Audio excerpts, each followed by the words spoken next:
Assalamualaikum warahmatullahi wabarakatuh. Abah Warkop Slow Marslak.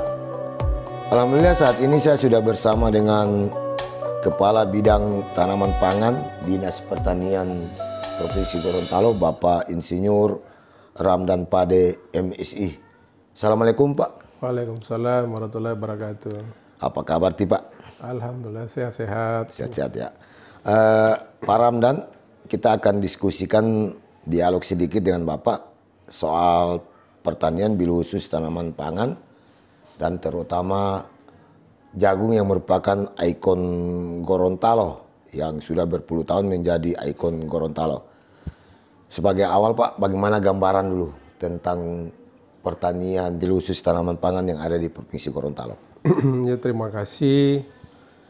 Kalau bercerita tentang tanaman pangan kan ada pada 7 komoditas. Ya. Jadi ada padi, jagung, kedelai, ada ubi kayu, ada ubi jalar, ada kacang hijau. Tapi pada umumnya yang dikembangkan kita di Gorontalo khususnya untuk dapat support itu adalah pertama prioritas padi, jagung, Ya. dan juga kedelai. Nah, untuk yang paling prioritas di Gorontalo sekarang itu adalah yang kita tahu bersama bahwa adalah jagung ya. Ya. Karena jagung itu merupakan sumber pendapatan petani dan petani jagung semakin besar di Provinsi Gorontalo. Kenapa mungkin menarik untuk tentang jagung? Karena ya kita ketahui bahwa pasarnya tersedia. Ya. Jadi kenapa jagung begitu bagus dan banyak petani berminat itu karena pasarnya tersedia. Ya. Jadi berapapun yang ditanam petani pasti ada yang membeli. Ya. Karena selalu di pertanian itu adalah masalahnya kalau udah menanam pada saat puncak panen tidak ada yang mau beli. Ya. Nah, jagung adalah tidak seperti itu. Sehingga jagung itulah komoditas yang sangat menarik bagi petani dan menguntungkan bagi Provinsi Gorontalo. Ya. Jadi pangan itu ada 7 komoditi tadi yang di skala prioritas yaitu jagung, kacang-kacangan termasuk kedelai ya. Kedelai, ya. Yang menarik sini jagung, Pak. Ya, kalau begitu Pak Ramdan, ya mungkin ada gambaran potensi jagung untuk Gorontalo seperti apa? Kalau kita lihat potensi lahan ya, potensi lahan itu Lahan. lahan keringnya, jadi lahan kering itu ada sekitar 990.000 sekian hektar. 99.000 hektar untuk lahan keringnya. Ya. Tapi untuk potensial lima jagung itu ada sekitar 200 sekian ribu hektar, 220.000 hektar yang potensi untuk jagung. Ya. Karena ada lahan kemiringan, ada lahan yang banyak pohon hutan-hutan itu kan 900 total lahan keringnya di Lahan Gorontalo. kering yang 900 sekian itu. Ya. Itu yang dianggap potensi. Jadi bisa dikembangkan kalaupun ada pengembangan nanti luasan, ada pembebasan lahan misalnya dari lahan hutan, kalau untuk lahan jagung kan masih bisa gitu. Jadi memungkinkan untuk ditanam jagung. Untuk ditanam jagung. Cuma kan ada hutan lindung, ada hutan apa. Tapi potensi yang lahan yang terbuka untuk kebun itu sekitar 222.000 hektar yang di Gorontalo. Luar biasa. Yang tertanam? Sekarang untuk tertanam itu berfluktuasi tiap tahun. Yang tahun yang paling banyak itu sekitar 2021 pertanaman yang tertinggi di Gorontalo itu sekitar hampir 300.000 dua kali musim tanam. Berarti kan dia satu kali musim tanam sekitar 150.000. Ya. Dua kali musim tanam sampai sekitar 300.000 hektar. Itu tertanam kali banyak karena memang pada saat itu bantuan benih kita cukup banyak. Ya. Jadi bantuan perhatian pusat terhadap daerah itu begitu besar dengan ada bantuannya 154.000 hektar di tahun 2021 luar biasa. Besarnya.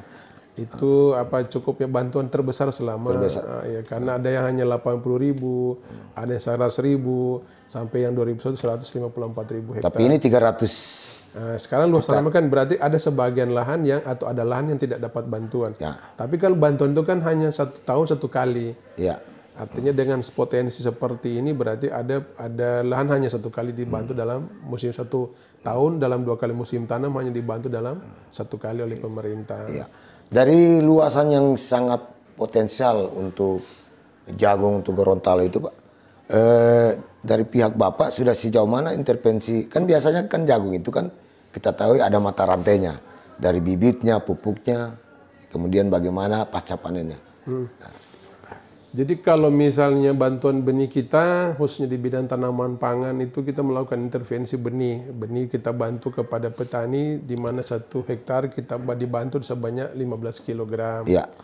Harapannya bahwa petani bisa menanam dan benih yang kita bantu itu adalah benih hibrida. Oh, jenis hibrida. Hibrida aja berbagai merek kan, tapi varietas hibrida. Varietas hibrida. Karena benih juga itu ada yang lokal, ada yang komposit, dan ada yang hibrida. Kalau hibrida itu tidak bisa ditanam, sebenarnya bisa ditanam lagi, tapi profitannya sangat Sudah turun. turun, ya. Kalau lokal ataupun komposit itu bisa ditanam kembali. Ya. Tidak ada perlakuan khusus, tapi hibrida harus ada perlakuan khusus. Tapi kalau hibrida, potensi produksinya itu sangat tinggi. Ya. Sampai kalau tiap-tiap varietas itu berbagai macam profitas yang ditawarkan, potensi produksinya. Tapi dengan potensi produksi begitu kan, kalau namanya hibrid itu perawatannya harus cukup bagus. Nah, kita mungkin di Gorontalo ada sebagian petani hanya menanam, ada petani juga membudidayakan semestinya.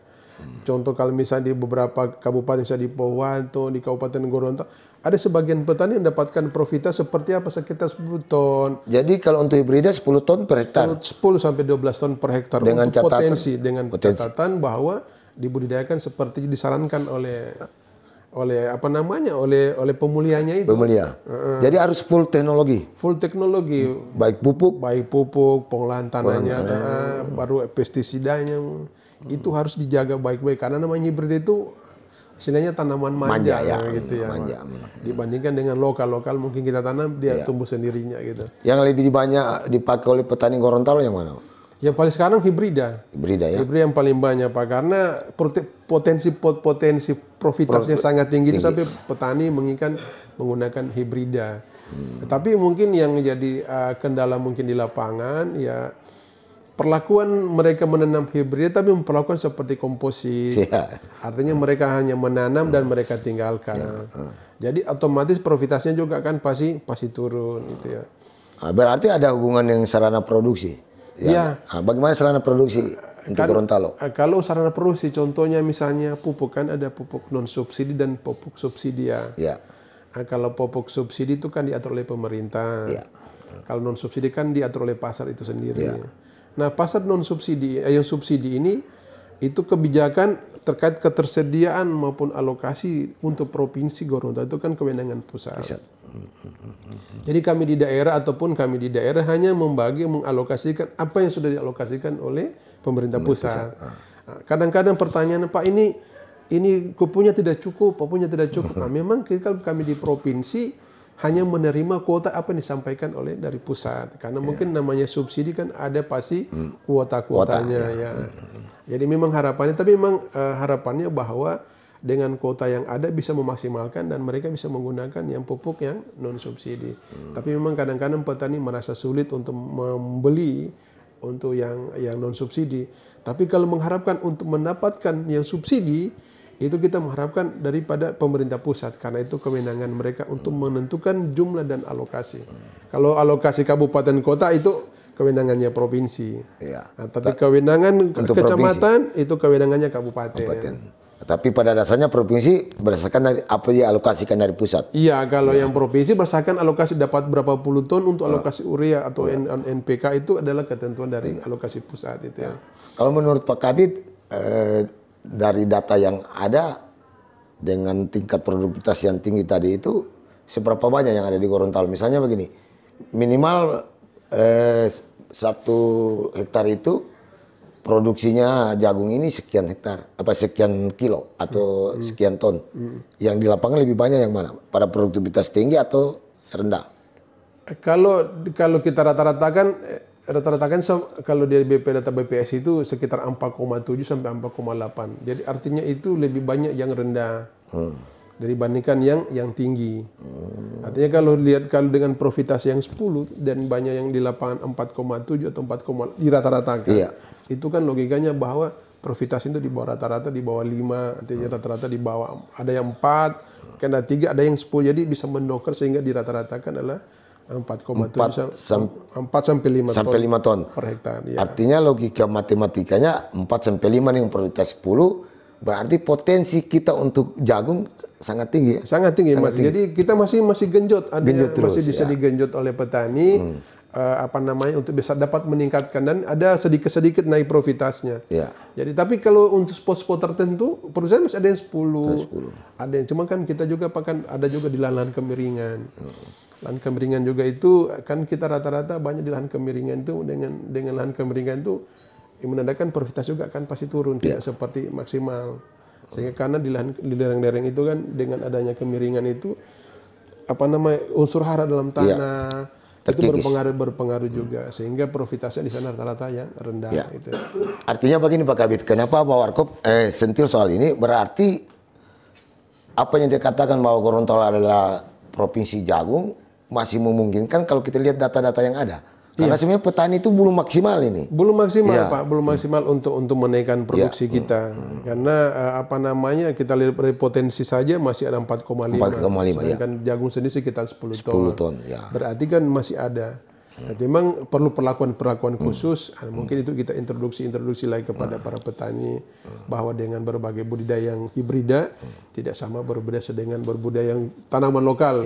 Rata-rata di penggiringan itu seperti ditanam, dikasih biar nanti berbuah sendiri. Jadi itu juga akan berpengaruh. Nanti sama panen baru datang lihat. Pak Kabit. Jadi begini Pak Kabit. Abah Warkop artinya melihat bahwa Gorontalo ternyata masih berpotensi untuk menaikkan produksinya. Ini karena perlakuan di tingkat lapangan. Kira-kira dari bidang Bapak atau dari Dinas Pertanian, usaha apa yang harus dilakukan sehingga benar-benar potensi jagung itu bisa sesuai dengan tingkat produktivitasnya? Yang pertama kan kita lihat potensi misalnya lahan yang digunakan. Kalau mereka membudidayakan di lahan-lahan yang datar, berarti kan perlu ada introduksi dalam pupuk sangat penting. Nanti pupuk itu mungkin saya lihat bahwa manajemen usaha di dalam hal petani itu juga perlu. Betul. Artinya kita berharap bahwa permodalan diberikan petani. Sekarang kan pemerintah sudah menyiapkan KUR, kredit usaha rakyat kepada petani dengan bunga sangat rendah yang disubsidi oleh pemerintah. Cuma kan kita teman petani, ada sebagian petani dan ada juga sebagian petani yang bisa memanfaatkan dan ada juga yang belum bisa memanfaatkan itu karena mungkin mereka terkait daripada penggarap. Penggarap mungkin memiliki lahan hanya sebidang sekecil. Jadi memang masalah petani ini masalah komprehensif. Jadi mulai dari kepemilikan lahan mereka. Kadang ada juga petani hanya ingin menanam saja, memanfaatkan lahan kosong. Ada yang menanam betul-betul membudidayakannya. Jadi kan kalau ketemu orang hanya menanam saja Pak, jadi artinya penting lahan ditanam, tumbuh sendiri, dipanen. Tapi ada yang betul-betul dia budayakan, dia pakai pupuk karena dia pengen profitasinya yang tinggi. Nah itulah Pak, jadi samping pertama SDM petani kita. Yang kedua mungkin tadi kalau ketersediaan mungkin biaya, pemerintah sudah memberikan fasilitas KUR gitu. Tinggal bagaimana memanfaatkannya. Sehingga dengan fasilitas modal yang ada, dengan penyuluh-penyuluh yang ada di lapangan, saya pikir itu salah satu upaya kita dalam rangka untuk dapat meningkatkan profitabilitas daripada jagung itu sendiri. Jadi paling yang mendasar itu perilaku Pak Kabit ya? Perilaku petani. Karena kalau soal modal, teknologi, dinas siap untuk itu. Sudah siap. Iya kan, menyiapkan. Oke. Sekarang Pak, ini jagung kan yang tadi sudah dikatakan nilai jualnya dalam tanda kutip di atas rata-rata dari beberapa komoditi yang lain dan pasarnya tersedia. Nah, untuk Gorontalo sejauh mana Pak untuk pemasaran jagung ini? Ini jagung ini pemasarannya jadi saya lihat dengan ada bertambahnya para pengumpul besar ataupun eksportir namanya di Gorontalo sudah ada punya Carung Pokpan, barang-barang macam-macam yang ada di Gorontalo pabrik atau pengumpul jagung. Itu menandakan potensi kita makin besar dan kepercayaan pada pengumpul itu makin besar. Artinya potensi kita itu cukup ya. Kedua, dengan adanya pabrik-pabrik ataupun namanya pengumpul eksportir besar-besar ini menandakan itulah pasar kita. Dan kemarin saya cuma cerita dengan survei ke mereka tanya tinggal jagung yang mau dibeli yang mana gitu. Kita siap. Tapi dengan itu Pak menguntungkan dengan berbagai macam sudah bermacam eksportir dan pengumpul besar itu mengkompetisi Pak. Sehingga harga juga itu tidak bisa dimainkan. Kalau cuma satu orang mau beli gudang satu, terserah dia kan. Dia mau pasang 3.000, 1.000, dia tidak bisa karena kepada siapa kita menjual. Tapi dengan adanya berbagai macam pabrik itu kan mempunyai nilai tawar petani makin tinggi. Karena di harga di sana murah, dia akan pindah ke tempat yang lain. Jadi di jagung ini tidak ada monopoli ya? Tidak ada. Nah ini bagus, luar biasa. Jadi ini Pak jagung ini semua pedagangnya pengumpul yang kita ada di Gorontalo itu juga salah satu bersyukur kita di Gorontalo karena nilai tawar jual petani itu makin tinggi karena tidak ada yang patok harga. Kalau dia patok harga murah tidak akan menjual ke dia, Pak. Jadi pasar orang cari akan beda selisih Rp200 saja, petani akan pasti berpindah gitu. Jadi secara market kompetisi tingkat lapangan besar, Pak? Oh, besar, Pak. Luar biasa. Sampai itu kayaknya dia istilahnya kadang-kadang pengumpul itu juga punya orang di lapangan untuk bisa supaya itu jagung masuk ke dia. Karena kalau tidak ada jagung masuk ke dia usaha apa saja kan tidak mungkin dia usahanya. Jadi kalau begitu Pak Kabit, dinamika ini jagung di Gorontalo berarti luar biasa kan? Karena Abah Warkop dapat data katanya jagung Gorontalo hanya tinggal cerita, padahal kalau lihat data yang angka dengan situasi pasar, baru pasar saja pengumpul mungkin Pak Kabit ada data untuk pengumpul jagung. Ya, kalau kita pengumpul kan yang apa ada 9 pengumpul yang besar. Biasa. Mungkin ada yang artinya fluktuatif lah, tapi yang mungkin standar-standar ya. Itu sampai orang yang bisa mengakses juga, sampai ada yang bisa keluar, ada juga mungkin antar pulau. Nah, di sini juga ada yang apa namanya, yang mengumpul jagung khusus untuk konsumsi dia gitu ya. Itu ada perusahaan, dua perusahaan ke 3 perusahaan yang hanya membeli, dia tidak jual kemana-mana, dia hanya untuk suplai kebutuhan dia gitu. Karena ini mungkin dia ada pabrik pakan ternak. Ada juga dia bebas. Artinya dia tidak menjual, dia menjual kemana, ke siapa saja. Dia bisa menjual ke luar negeri, dia bisa menjual ke Surabaya, dia menjual ke Medan. Jadi dia bebas, free. Jadi ada dua ini, ada yang khusus kebutuhannya untuk dia, dan ada free, dia menjual kemana saja.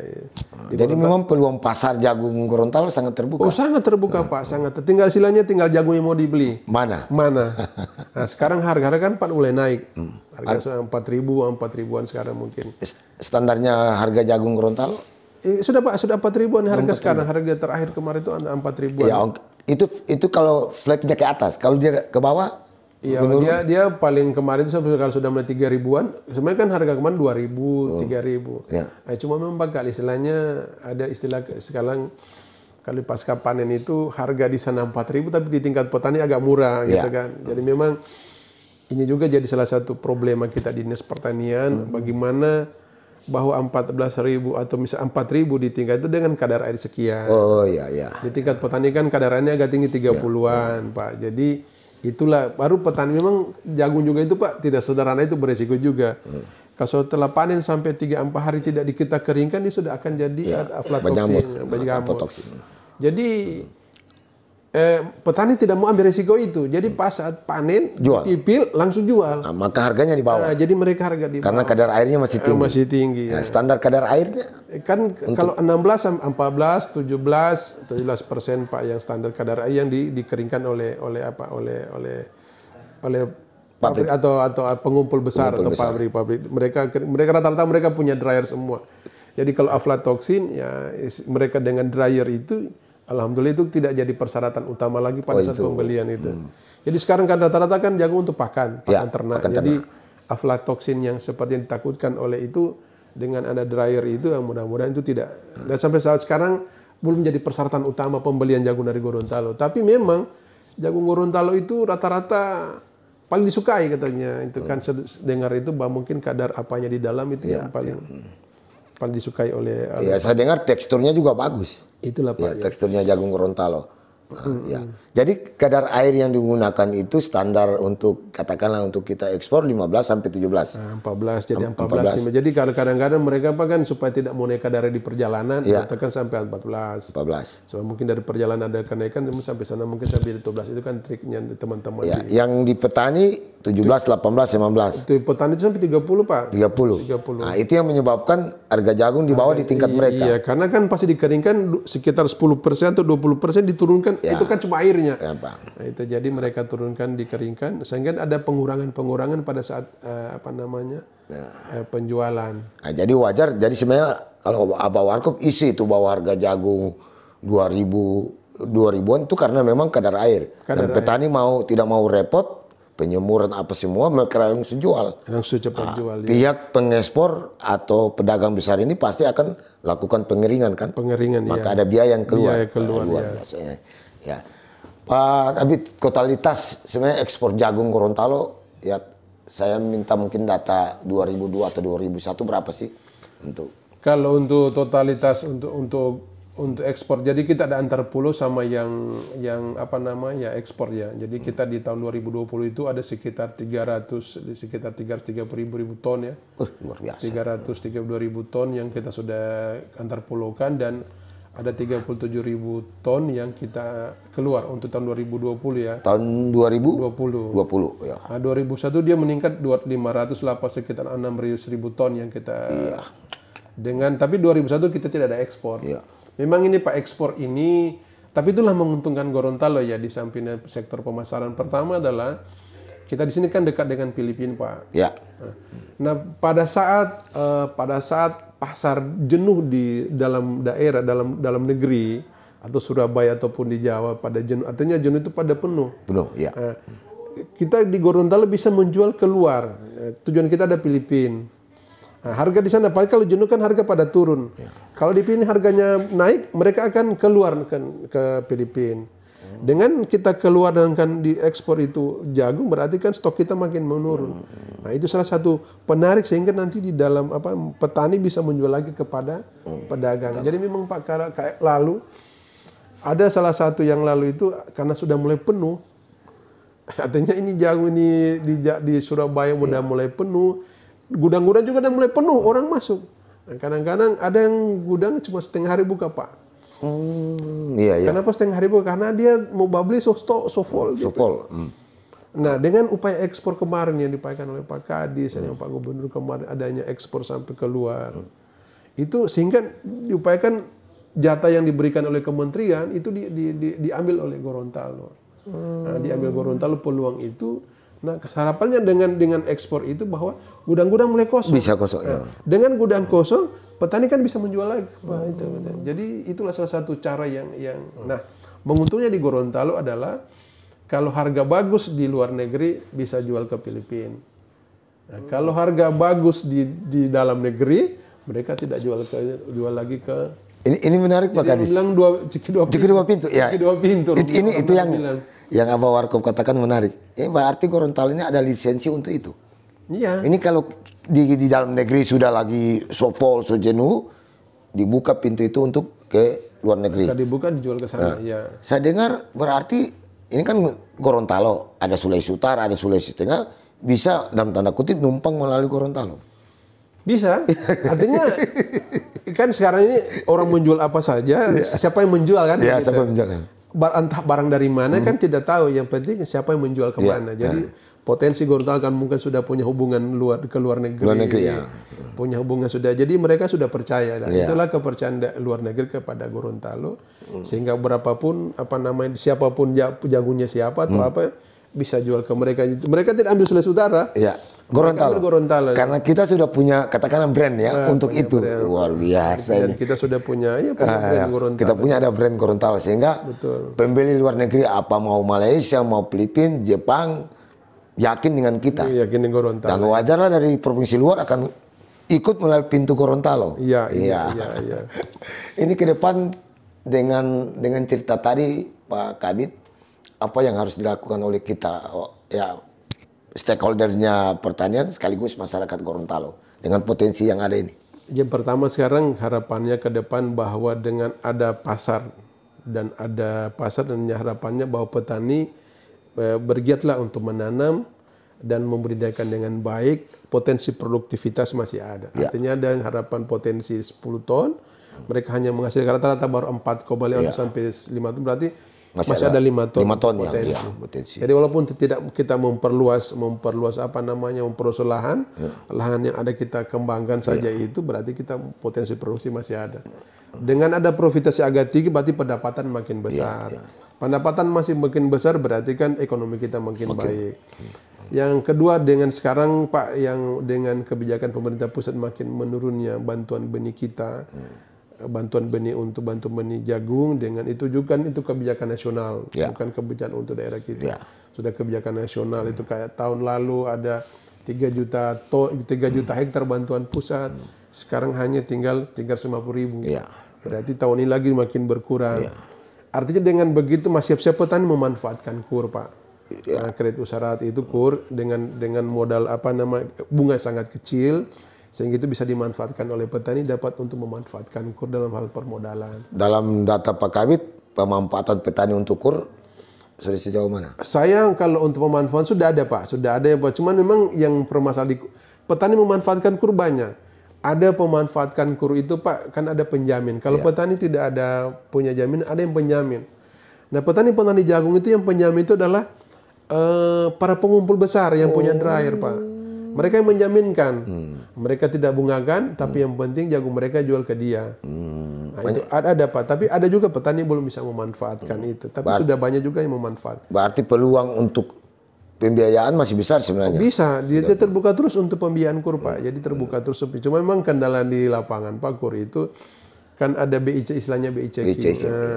Mereka punya pinjaman di finance mana, punya pinjaman di mana, mereka belum bisa mengakses itu karena ada keterkaitan dengan pinjaman di tempat yang lain. Artinya Dinas Pertanian Gorontalo sudah maksimal mengusahakan seperti ini, tapi itu kembali lagi ke pribadi pelaku. Iya, jadi kita sosialisasikan, kita fasilitasi, kita sampaikan ke petani ini ada fasilitas seperti ini dengan makin berkurangnya bantuan. Mari kita memanfaatkan ini karena bantuan juga tiap hari selalu ada, sehingga lebih mungkin ke arah mandiri ya gitu ya. Ya, Pak Kabit, itu kan kita bicara soal jagung, kan ada komoditi juga unggulan nasional yang mungkin bisa didorong dari Gorontalo, seperti katakanlah saya ambil contoh kedelai. Seperti apa kira-kira upaya Provinsi Gorontalo? Kedelai ini permasalahan di kedelai itu adalah pemasaran Pak. Ini alasan petani Pak mau tanam kedelai, siapa yang mau beli? Mau jual di mana? Mau jual di mana? Ini jadi Pak. Ternyata itu mungkin selentingan 1-2 orang petani yang setelah kami masuk ke dalam Pak. Kedelai ini sekarang pusat, oleh bantuan pusat itu karena menggairahkan tanam kedelai ditumpang sarikan dengan jagung. Ya dulu jagung itu kan istilahnya komoditas yang paling sukai petani. Iya. Dan karena begitu maka kedelai itu karena banyak juga petani tidak mau tanam kedelai ya, pertimbangan macam-macam lah. Nah sekarang ada ditumpang sarikan. Kemarin kami sudah mencoba Pak memfasilitasi pemasaran kedelai Gorontalo dengan ada salah satu stakeholder atau off-taker dan dia sudah mau menampung kedelai kita. Pada saat pertemuan itu kami sampaikan mana pengumpul petaninya, pembelinya, kami pertemukan di dalam satu pertemuan. Nah mereka itu menyampaikan bahwa kami sebenarnya butuh kedelai. Kami hanya menggunakan kalau pengrajin tahu, pengrajin tempe. Mereka hanya menggunakan kedelai impor Pak. Sedangkan kedelai lokal itu tidak terjualkan. Nah ternyata mungkin Pak fasilitasi informasi yang kurang. Nah kami mulai 2 tahun lalu Pak memberikan membuat grup di WA. Grup ya. Untuk petani kedelai. Jadi isinya itu petani kedelai, para pengumpul, baru pengrajin tahun Pak di dalam. Jadi pada saat mereka mau panen sudah disampaikan Pak kami sudah panen sekian hektar, siapa yang mau beli? Tanya lagi sabu di mana, di daerah mana, berapa ini ya. Jadi mereka sudah melakukan komunikasi. Nah, justru permintaan tahu itu besar. Nah, cuman kita mensuplainya sedikit ya. Ternyata petani tahu, cuma memang kalau petani kedelai ini kan petani khusus. Gitu. Ya, memang. Tidak semua orang bisa bertanam kedelai. Artinya dari sisi budidaya memang perlakuannya tersendiri. Tahun ini Pak kita sekarang tahun lalu kita dapat 800 hektar dari bantuan pusat. Sudah jadikan benih dan tahun ini kita juga dapat 4.000 hektar Pak. Terserap semua itu? Ini kan baru mulai Pak. Ini kita sudah dapat sekitar 2.000 hektar CPCL kedelai. Nah pertanyaan mau jual kemana ini? Nah kita alhamdulillah Pak ada off-taker yang sudah siap. Dia bisa jual, dia bilang dia punya senternya dia di Gorontalo dia bikin sentra. Iya. Dia bisa supply ke Manado, ke Kota Mobagu, mungkin ke Sulawesi Tengah, produksi kedelai Gorontalo. Iya. Jadi alhamdulillah kita kalau pasar kedelai tidak termasalah. Kan nilai jual kedelai agak tinggi juga. Sekarang sekitar 16.000 apa berapa? Iya, per kilo. Kedelai per kilo. Ya, itu luar biasa. Memang persoalan Pak Kabit di kedelai itu dari budidayanya dan ada di marketnya. Tapi kalau Gorontalo marketnya no problem. Sekarang marketnya no problem Pak. Tinggal budidayanya ya kembali lagi ke perilaku. Dinas siap mensuplai. Misalnya pupuknya, bibitnya. Iya, kalau bantuan pasti dapat saprodinya. Jadi kita kasih saprodi, jadi ada bibitnya, ada saprodinya bantuan. Merangsang petani bisa menanam kedelai. Pertanyaan kan selalu dia pertanyaan kalau pertanyaan itu kan outputnya itu mau jual kemana? Kemana? Padahal ada ini. Nah, sekarang kita sudah mencoba dan dia sudah bersedia Pak untuk membeli kedelai berapapun pun banyak dia kedelai dia akan beli, dia akan supply. Kebutuhan itu sekitar berapa ton? Banyak kebutuhannya Pak dia per bulan. Kalau bisa Bapak supply saya dan dia bukan dari ini Pak, bukan datang pengusaha dari mana kontraktor jadi pengusaha. Enggak, memang dia sekarang pengusaha kedelai di hampir seluruh Indonesia. Oh, memang pelaku agribisnis pertanian. Dia mereka itu Pak sudah menjual kedelai ke Jepang, menjual ekspor kedelai ke Korea dalam bentuk kemasan seperti apa mereka sudah jual ke sana. Dan dia berkedudukan di Bogor. Tapi di sini ada orangnya di sini, ada orangnya. Dia pengrajin tahunya juga ada di sini. Dia di mana-mana ada di Sulawesi Tengah ada di pokoknya hampir seluruh Indonesia di Jawa banyak dia. Jadi dinas sudah siap dengan pangsa pasar. Ya, jadi dengan dia itu dia yang akan membantu untuk membeli kedelai petani itu. Potensi kedelai untuk Gorontalo? Potensi kedelai kan kalau lihat di lahan kita menggunakan lahan kering saja hampir sama. Hampir sama dengan jagung. Cuma dia bilang bedanya di sini Gorontalo Pak, kalau di Jawa itu banyak memanfaatkan lahan sawah. Kalau di Gorontalo lahan kering. Di lahan di Gorontalo agak spesifik katanya.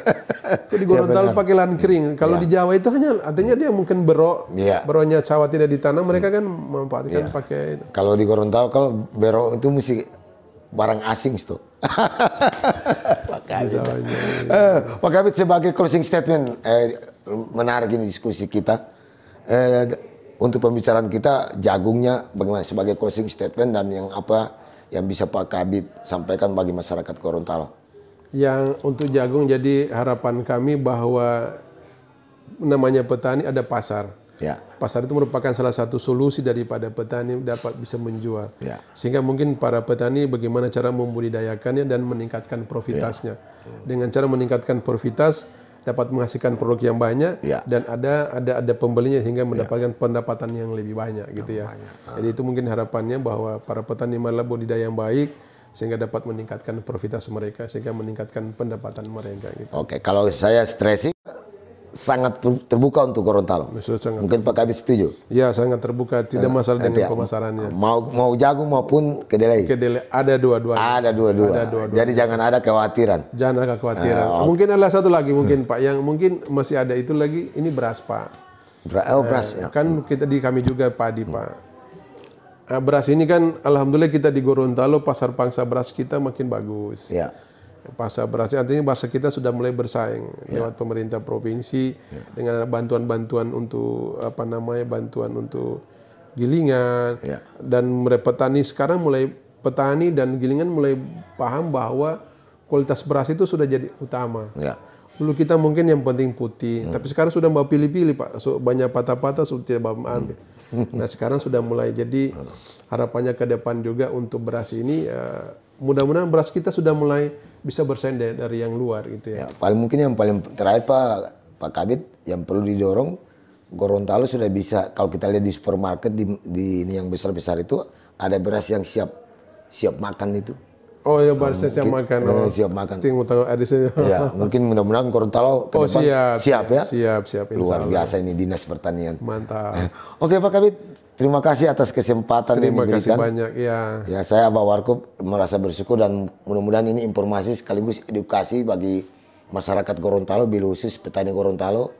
Ternyata pertanian Gorontalo yang menjadi pembicaraan nasional, ternyata inilah faktanya. Kita bicara data-data yang ada. Ya. Oke Pak Kabit, terima kasih. Terima kasih sama-sama.